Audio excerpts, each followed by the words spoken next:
Muito bem. Vamos agora apreciar a unidade 3 do nosso livro, da nossa apostila de Introdução à Arte e Educação. Unidade 3 tem a ver com o ensino das linguagens artísticas.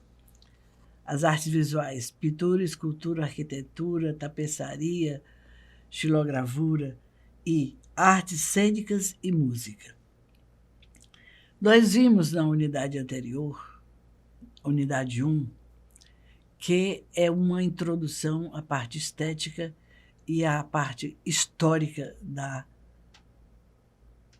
introdução à arte e educação. A unidade 1 e a unidade 2, que já foram vistas. Então, aqui, na unidade 3, vamos à parte das realizações práticas, das manifestações das linguagens artísticas. Então, o ensino das linguagens artísticas. A arte, como manifestação cultural do homem, está ligada à sua realidade histórica e social. É consequência do pensamento humano e da ação do homem sobre objetos materiais, transformando-os em objetos estéticos em obras de arte, numa linguagem com características e funções próprias da natureza artística.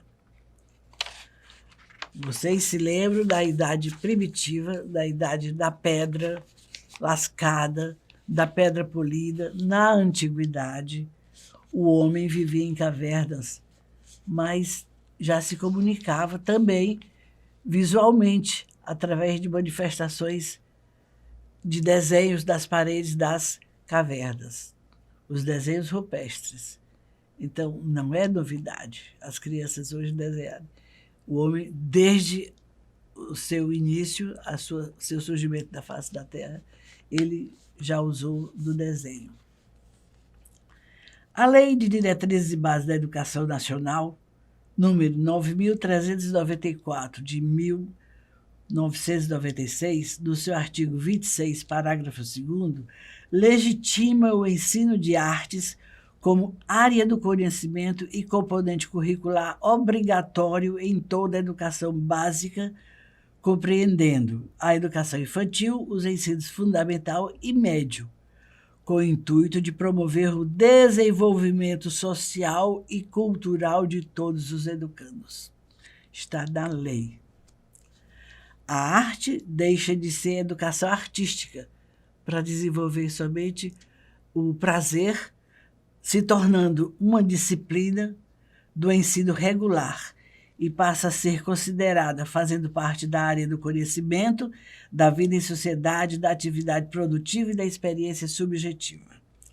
Por isso, as orientações do PCN indicam modelos teóricos e metodológicos para o ensino de artes, assim como indicam vivências teórica e prática sobre as linguagens artísticas e estéticas das artes, visuais e audiovisuais, das artes cênicas e da música, permitindo articulações com diversas áreas do conhecimento e suas tecnologias e formação de uma identidade cultural e social dos educandos, bem como o desenvolvimento de uma cidadania ética e estética.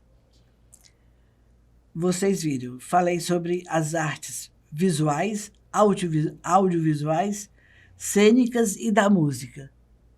Mas não falei da dança. Mas a dança está incluída entre as cênicas e a da música, porque ela tem a melodia, tem a música para ela existir, e o movimento, a representação para montar as suas histórias, os seus enredos.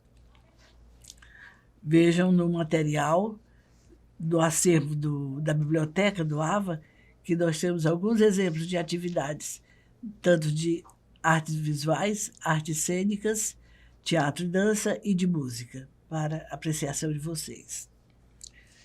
Com o estabelecimento de referências conceituais solidamente fundamentadas no currículo escolar, focalizando a especificidade da área e definindo seus contornos com base nas características peculiares ao fenômeno artístico.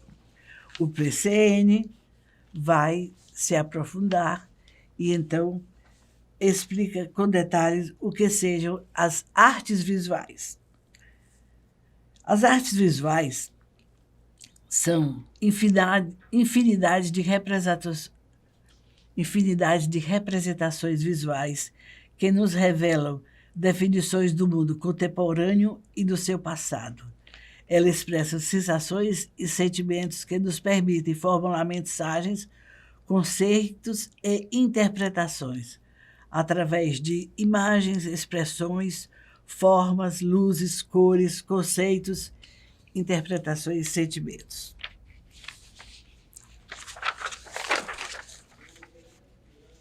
Compreender como essas imagens influenciam no pensamento, ações e sentimentos dos alunos nos leva aos estudos da cultura visual do professor Fernando Verdandez, que compreendeu todas as representações visuais, desde a cultura popular até a erudita, tais como o artesanato, a cerâmica, o desenho, a tapeçaria, a cestaria, a pintura, a escultura, a gravura, a arquitetura, a fotografia, o design, as instalações, imagens por computador ou artes gráficas, a reprografia, a colagem, os quadrinhos, o cinema, desenho animado, videoclipe, a publicidade, a televisão, a performance, a eletrografia, a holografia, a dança, a moda e infinitos outros que a cada dia vão surgindo. Conhecer as linguagens visuais. As linguagens visuais e suas representações do mundo contemporâneo implica na compreensão da linguagem construtiva, que se modifica e está em constante construção ou desconstrução e reconstrução do educando. Também, essas linguagens representam o processo que aguça nossos sentidos, a cognição e a intuição, e faz-nos ver e observar símbolos, signos e diversas informações visuais, traduzidas por imagens que são representações das linguagens que nos envolvem. Então, nós observamos que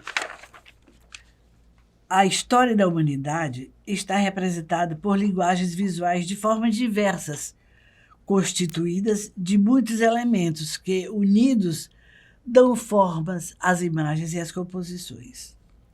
E, dentre esses elementos, pode-se chamar a atenção para o espaço, a superfície, o volume, o ponto, as linhas, as cores, as luzes, as figuras e as texturas, as quais são utilizadas por meio de diferentes técnicas e formam em número de visualidades plásticas, expressando sentimentos, experiências e saberes, comunicando sobre a construção e reconstrução da cultura do homem em seu trajeto histórico. Nós vemos aí as nossas cidades. A cada vez que nós voltamos a um local ou a uma cidade, sentimos a diferença daquela época em que lá estivemos e hoje, quando lá chegamos. As diferenças dos prédios, das construções, da maneira de como está o tráfego, de como as pessoas agem, as pessoas se vestem. Vemos as revistas, os jornais, a televisão, tudo que nos mostra. Cada dia vem uma novidade, um modelo diferente do que quer que seja. Então, tudo isso, esses elementos, são formados por esses elementos das linguagens visuais, que falei anteriormente. O ponto, a linha, o volume, as cores, etc. Então, estes são os elementos das linguagens visuais que estão no nosso espaço óptico e são formadas por uma infinidade de formas e conteúdos relacionados entre si. Então, eles são uma infinidade de formas e conteúdos relacionados entre si que dão outras formas. Dessa maneira, as linguagens que impressionam nossos sentidos são constituídas pelas relações entre os elementos da linguagem visual. O ponto. Eu não vou definir aqui porque tem na apostila. E pode ser uma oportunidade também para vocês pesquisarem na internet, no Google, que lá você vai encontrar essas definições. O que é ponto? O ponto é o menor dos elementos da linguagem visual. As suas ele em conjunto formam as linhas, e que cada linha, sua maneira de ser traçada, produz uma determinada sensação. Por exemplo, a linha reta dá a impressão de rigidez. A linha reta horizontal dá impressão de rigidez, segurança, dureza ou uma superfície plana. A linha reta vertical dá seção, poder, equilíbrio. A linha curva, sinuosidade, suavidade. A linha ondulada dá movimento suave ou ritmo. A linha espiral dá movimento envolvente ou de acolhida. E a linha quebrada dá sentido de movimento brusco. Então, essas linhas, quando são as linhas estruturais, determinam a forma final ou o esquema que indica, na perspectiva, as 3 dimensões da altura, comprimento e largura. Você viu a caixa, um dado, um prédio. Ele tem a altura, o comprimento e a largura. Um prédio, uma estátua. As linhas estruturais formam imagem apenas com a largura e as linhas estruturais que formam somente com a largura e a altura são as linhas bidimensionais, os quadros, o plano da mesa. Então, aquele que forma as 3, altura, largura e altura, comprimento e largura, essas linhas estruturais formam o objeto tridimensional. E o que se forma apenas com largura e altura forma o objeto bidimensional. Existem também as linhas retas e curvas, que formam os quadrados, retângulos, círculos, triângulos, o cilindro e o cone. Passemos agora ao espaço, superfície e volume. O espaço, delimitado pelo percurso da nossa própria percepção corporal, das experiências subjetivas e ações conscientes.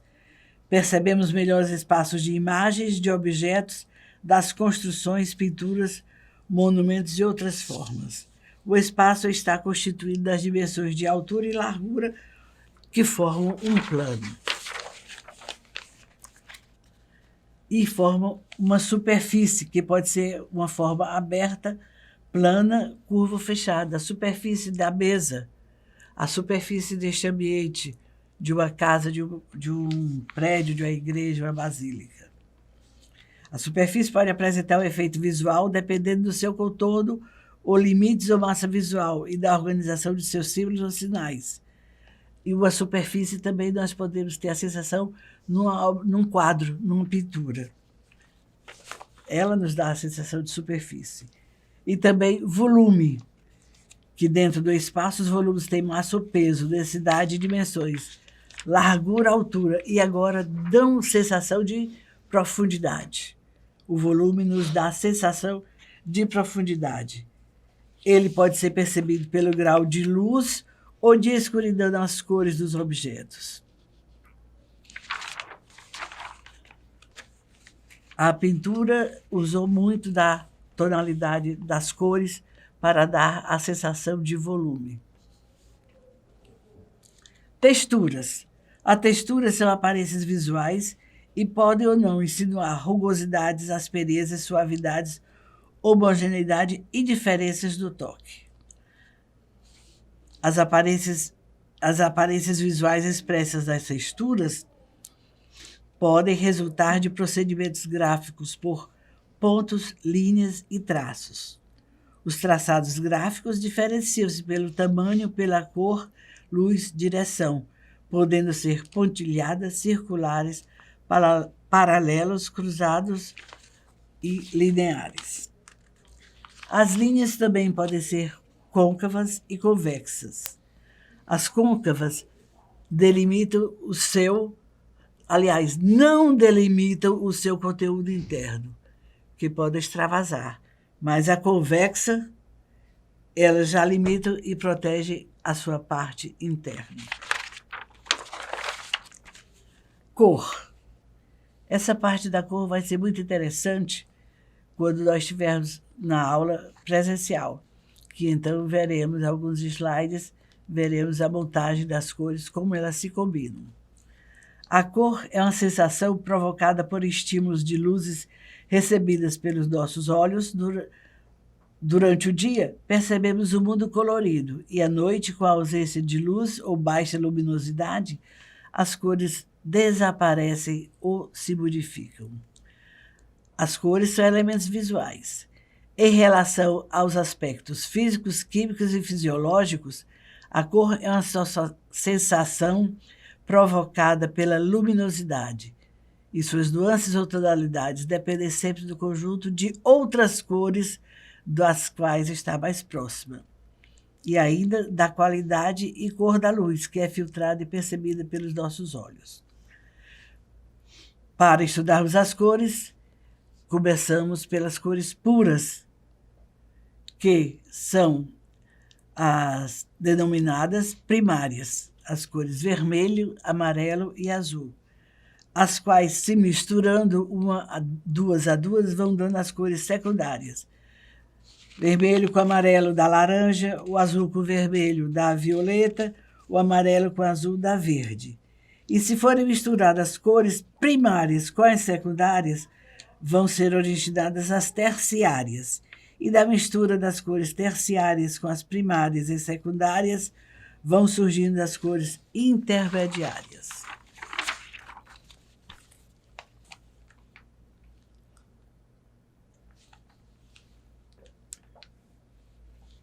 Cores complementares. São aquelas cores que não possuem afinidade com outra, ocupando lugares opostos no ciclo cromático. Nós também vamos ver essa montagem dessas cores, desses círculos de cores que foram citados, das cores primárias ou primitivas, das cores secundárias, das terciárias e das complementares. Elas também são chamadas de cores quentes ou cores frias. As cores quentes são aquelas que evocam calor, como vermelho, amarelo e laranja. E as cores frias, como azul, verde e roxo. E as neutras, como o termo sugere, não criam muita emoção. São o cinza e o marrom, resultantes da mistura da branca com a preta. Tons de cores graves ou escuras são obtidas juntando-se a cor preta a outras cores, o que vai provocando o fechamento da cor, tornando-se mais pesada e escura. Monocromia. Monocromia ou pinturas monocromáticas são aquelas composições utilizando-se cores com tonalidades a partir de uma única cor. E a policromia é a caracterizada por obras com uma variedade muito rica das cores aplicadas. Podemos ter exemplo, vocês podem pesquisar na internet exemplos de obras em monocromia e obras em policromia. O conhecimento de todos esses termos pode ajudar um professor a criar significados e sugerir certas emoções em um projeto educativo. Passemos agora, dentro das artes visuais, para o desenho, a pintura e a escultura. O desenho. Os desenhos são nossas primeiras manifestações artísticas, como eu já falei, culturais e sociais. É uma herança deixada pelo homem pré-histórico que, com suas representações nas paredes das cavernas, expressaram uma linguagem em forma de desenho. Se comunicaram uns com os outros. Aquelas são marcas de sua existência histórica e saberes culturais. Os desenhos primitivos denominados rupestres têm sido objeto de estudos de muitos cientistas na tentativa de explicar seus significados e intenções de rituais mágicos, religiosos, de linguagem pictórica, de comunicação. Se era uma linguagem de transmissão de beleza ou de comunicação. Ainda é hoje. Aliás, não é mais uma incógnita. Hoje já temos certeza que era de comunicação. Os desenhos são realistas e naturalistas, aqueles desenhos das paredes, representados com a maior fidelidade aos modelos reais, sempre no primeiro plano, quase imóveis, sem perspectiva, ou espaços em segundo plano na composição. Somente no período neolítico são observados movimentos e variações das imagens desenhadas, porque eles começaram a dar ideia de movimento, de que o animal ia pulando, a pessoa ia andando, separando as pernas, e aproveitavam as saliências das paredes para dar volume, para mostrar um gado mais gordo, um animal mais forte, aí aproveitava a saliência da parede da caverna. Os desenhos não são apenas simples representações do mundo que eles viam. Eles mostram a cultura do povo, suas formas de vida, experiências sociais, religiosas e culturais. São formas de linguagem com saberes e características das individualidades e de produções coletivas sobre o mundo físico e a cultura produzida historicamente. O desenho prepara para a pintura, a gravura, o design, a escultura, a fotografia, o web design e as histórias em quadrinhos. Para Louis Porcher, o desenho é uma forma de educação da percepção com muita importância para a gênese da inteligência infantil e que, por isso, deve superar aspectos espontaneístas e utilitaristas. O que está sempre em jogo são as inter-relações do ver, do saber e do fazer. Aprender a aprender em matéria de desenho é aprender a ver, e isto só é possível aprendendo a fazer.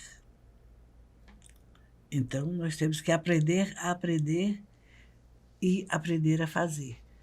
Devemos deixar as crianças desenharem espontaneamente, mas também incentivarem a fazer algo, seguir de alguma forma. As formas do desenho podem ser contornadas por linhas, traços ou grafismos.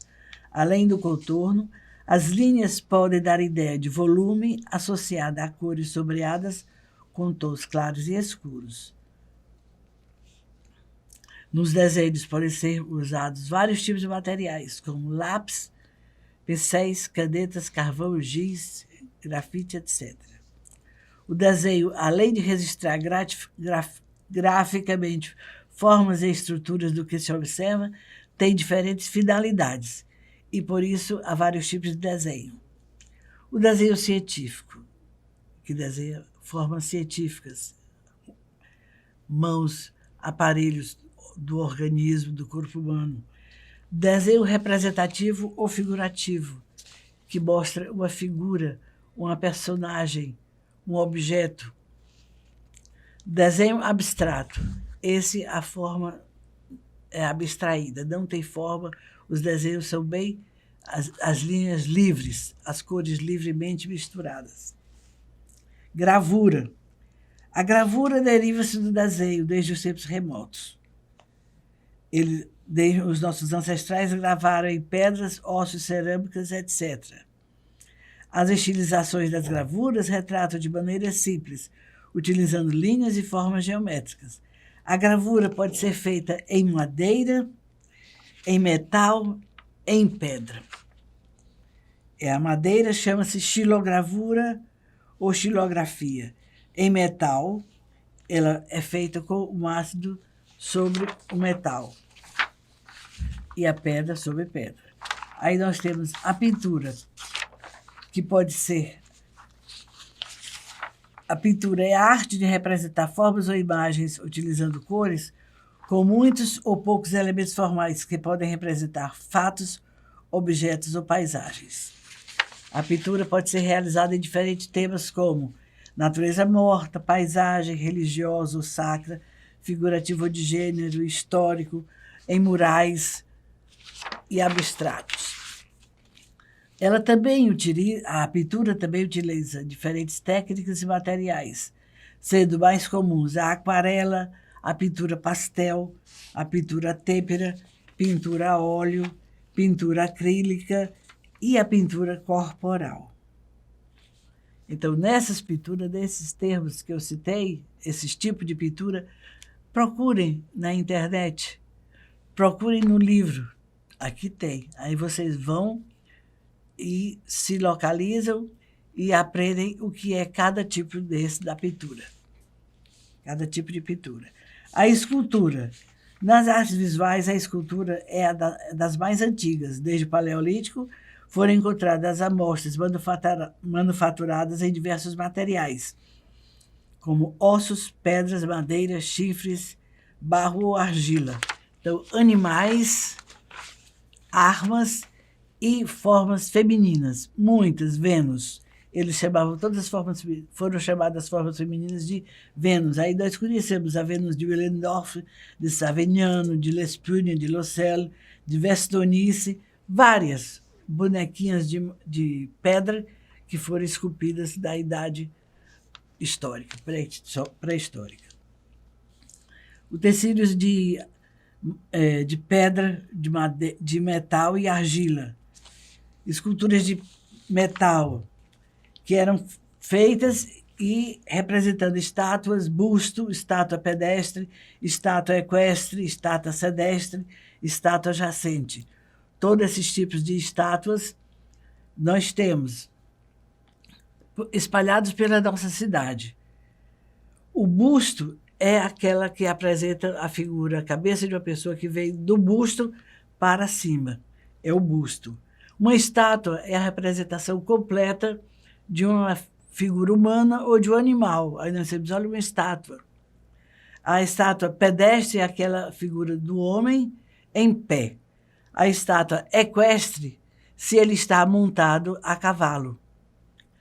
A estátua sedestre é que representa uma pessoa sentada. E a jacente, que representa uma pessoa deitada. E pelo mundo todo nós temos representações de estátuas, de esculturas que fazem a expressão da linguagem artística que nós precisamos desenvolver, despertar com as crianças desde a mais tenra idade, desde a escola infantil. Artes cênicas.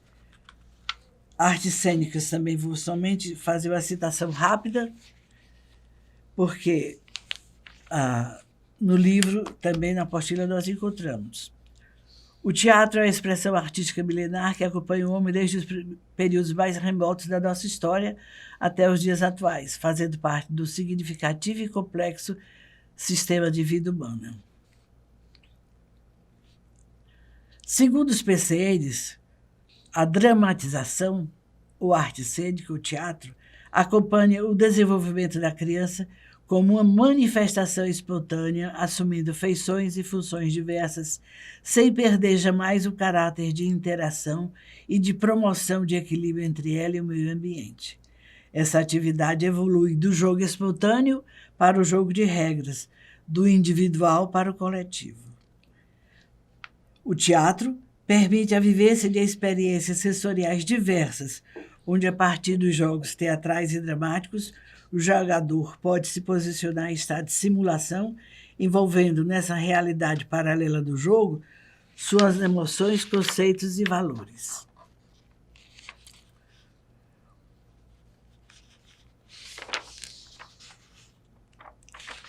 Além do teatro importante da escola, nós combinamos o teatro com a dança e a música. Como eu já disse no início, a dança que combina o teatro e a música, né? Temos aí uns exemplos, uns vídeos com danças dramáticas brasileiras, que são algumas referências. A música. Ao estudarmos o papel da música no contexto escolar, não vemos ou ouvimos apenas os sons da natureza, mas o contexto que ele representou e representa na vida do homem. Na sua evolução, também enfatizamos sua importância para o processo educativo de ensino e aprendizagem. De acordo com diversos autores, em diferentes períodos da humanidade, o qual vem sendo desenvolvido, tendo sempre em mente a missão de formar cidadãos, assim como o papel do professor como mediador na inserção da música em sala de aula. Procuramos, dessa forma, não abordar somente os procedimentos, mas outros elementos diretamente ligados a ele e necessários para a compreensão da matéria. A música é importante meio de comunicação e expressão existente em nossa vida, e por isso faz parte do contexto educacional. Trabalhar no cotidiano escolar significa ampliar a variedade de linguagens e permitir a descoberta de novos caminhos de aprendizagem. E, antes de tudo, é trabalhar com a sensibilidade humana de uma forma prazerosa e saudável para a criança. A música tem sido aplicada há muito tempo na escola e é observada. Hoje em dia é notada e hoje mais do que nunca, depois dos estudos científicos da psicologia, é marcadamente importante a música no desenvolvimento psicológico, desenvolvimento integral, motor, até biológico da criança. Então, a aplicação do ensino da música na escola é um poderoso instrumento que envolve, além da sensibilidade à música, qualidades valiosas como concentração, coordenação motora, a socialização, a audição, o respeito a si próprio e ao grupo,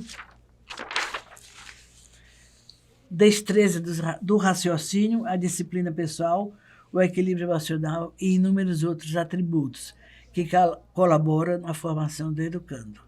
O processo de musicalização destina-se a todos, buscando desenvolver esquemas de apreensão da linguagem musical e desenvolvimento da percepção rítmica e auditiva. Bem, aqui temos na apostila exemplos do conteúdo aqui dados e o texto para que vocês se aprofundem. E indico mais, busquem na internet para complementar os nossos estudos. Obrigada.